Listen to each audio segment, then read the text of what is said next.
It's Victory Monday, Dolphins fans, and this one feels special. Finally, Miami shows us what true dominance looks like.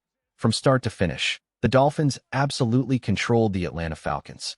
Offense, defense, special teams, everything clicked. You could feel the energy, the confidence, the swagger. This wasn't just a win, it was a statement. For weeks, we've seen flashes, moments of what this team could be. But on Sunday, it all came together. Miami didn't just play well, they played complete football. The line of scrimmage was owned, the defense swarmed, and special teams executed perfectly. After some tough performances earlier this season, this one reminded everyone what this roster is capable of when it plays clean, disciplined, and fearless football. Before we dive deeper into what changed for Miami, make sure you don't forget to subscribe to the channel, like the video, and share it with your friends. And of course, hit that bell icon so you never miss an update, especially with how this Dolphins team is heating up right now. Now, let's talk about one major shift that could be the hidden key behind this resurgence.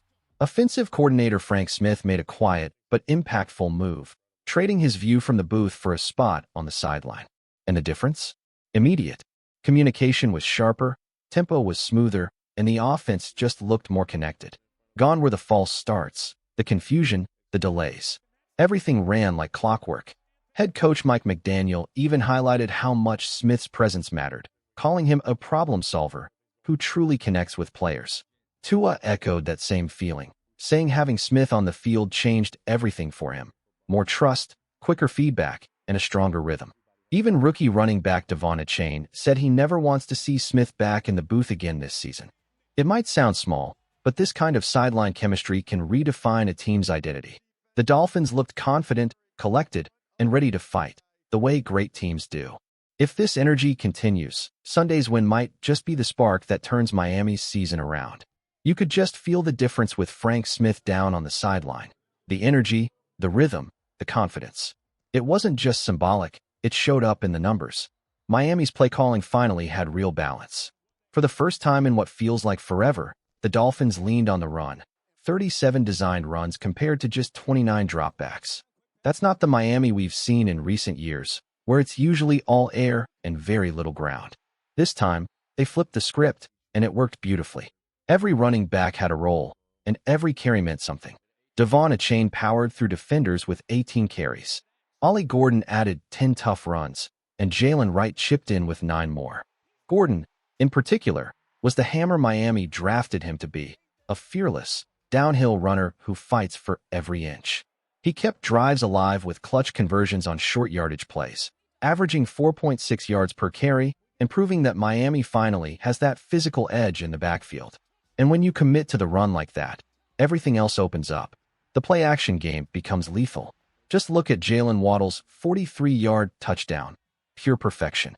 As Tua faked the handoff, the safeties crashed down, the linebackers bit hard, and in a split second, Waddle broke free across the middle. Tua pulled it back, fired a dart, and it was all green grass from there. That's what a balanced offense does. It freezes defenses, it creates space, and it gives your playmakers room to shine. No one's saying the Dolphins need to run the ball 37 times every week. That's not realistic in every game script. But the lesson here is clear. When Miami keeps things close to a 50-50 split, they're dangerous. The run game has been effective all season long, outside of one rough outing against Carolina. If the Dolphins can stay on schedule and avoid falling behind early, this offense can go toe-to-toe with anyone in the league. Now, let's give credit where it's due. Tua Tagovailoa answered the critics in a big way. Just a week ago, he was under heavy fire after one of the worst games of his career. Fast forward to this Sunday, and it's like he flipped a switch. Tua was sharp, confident, and in full control, throwing 4 touchdowns with a sparkling 138.6 passer rating. What stood out wasn't just the numbers, but the distribution.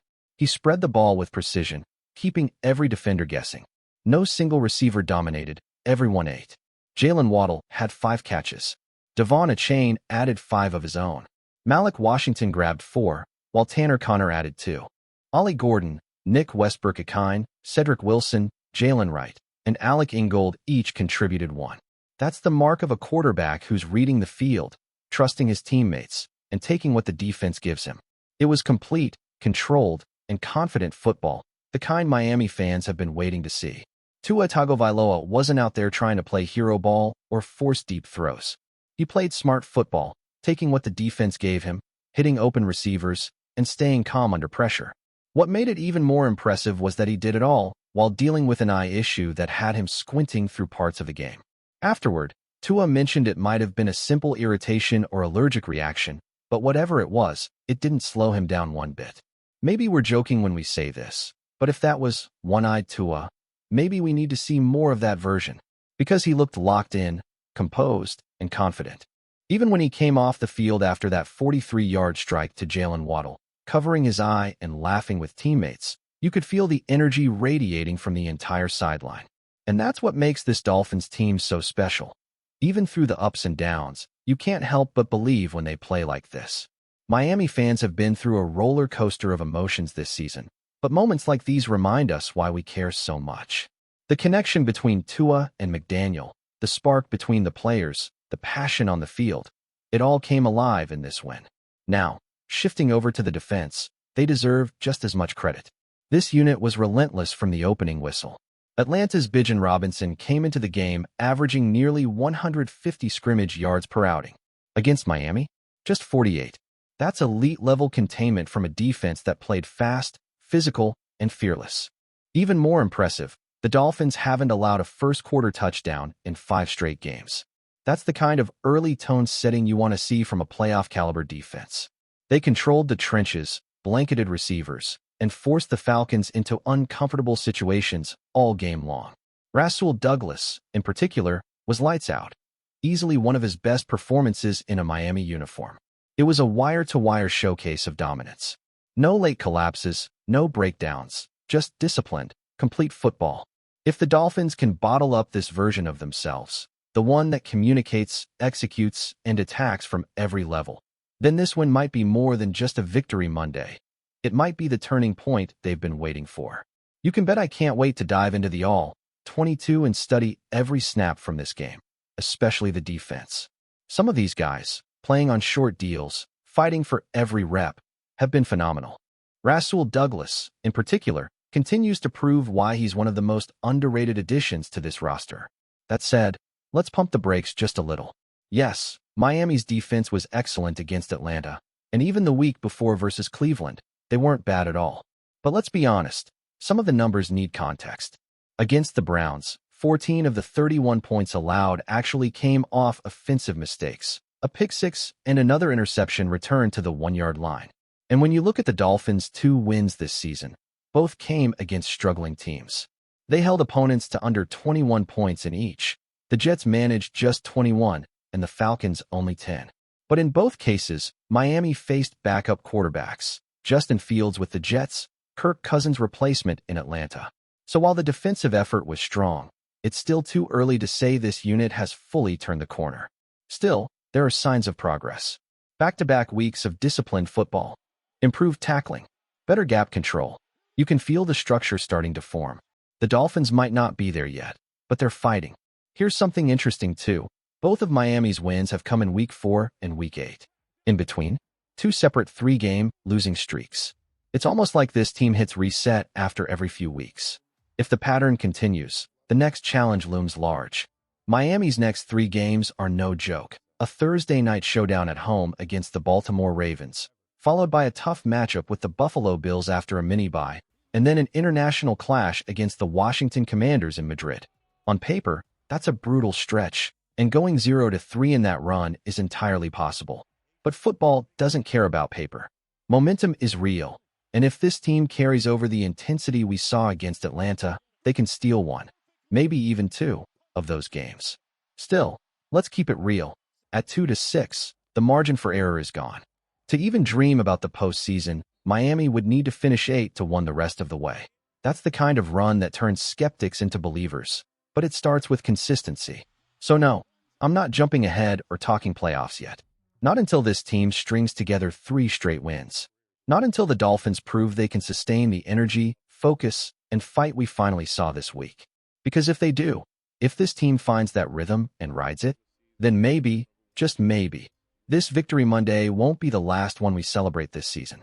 If the Dolphins manage to beat the Ravens with Lamar Jackson returning, Then follow that up by taking down the Bills and Commanders in 3 straight weeks. They'd head into the bye at 5-6. Coming out of that bye, they'd have the Jets and Saints, 2 winnable games, which could realistically put them at 7-6 heading into the final 5 weeks of the season. Now, that's the optimistic path. But let's be real, that's a tough stretch. I'm not ready to buy in just yet. The Dolphins have a massive test this Thursday night. The Ravens, coming off a big win and sitting at 4-3, are fired up to chase the AFC North after the Steelers' recent struggles. It's going to be an intriguing matchup, especially with Lamar back under center. Before we wrap this up, though, I've got to give credit where it's due. Mike McDaniel deserves some praise. I've said before that he should be fired, and I still believe that's the right move for the future of this franchise. But you have to acknowledge when a coach gets his team to respond. This Dolphins squad could have easily folded after starting 1-6. Instead, they went on the road, faced a 3-3 team with a top 5 defense, and completely dominated. They played with energy, focus, and attention to detail, things we haven't always seen from a McDaniel-led team. Credit to him for getting them ready. But now comes the real question. Can he do it again? And can he do it against a good team? Because make no mistake, the Ravens with Lamar Jackson are a legit contender. We'll see Thursday night if Miami can build off that momentum or fall back into old habits. Either way, we'll have you covered every step of the way, from injury updates before kickoff to live coverage during the game.